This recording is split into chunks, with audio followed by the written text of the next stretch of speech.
On a warm Good Friday in the early 1980s, a lawnmower saved my father's life. Well, I'm not really sure whether to give the credit to the mower or the lawn or God or some cosmic stroke of luck. My Uncle Ralph, his sons Gary and Alan, had stopped by the house to ask my dad if he wanted to ride with them as they hauled a trailer to the nearby town. My father declined as he needed to mow the lawn.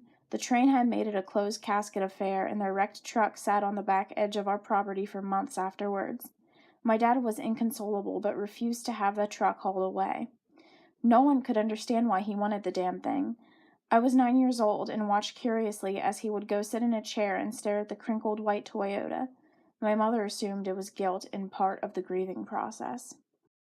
Spring turned to summer and the cicadas screamed us to sleep, though sleep was restless that season. The same dream every night. I'm barefoot in the backyard and the sky is a funny shade of emerald green. The wreckage draws me closer. Through the broken glass on the uncaved passenger side, I see a small girl that I assume is around my age.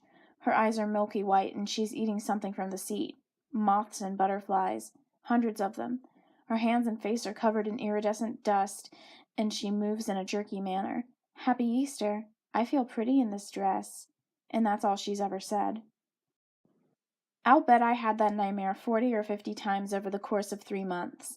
My father was starting to recover by August, and he no longer sat in the yard staring at the truck. I stood outside when the men came to haul the truck away, and my father looked at me and asked, "Did you see her too?"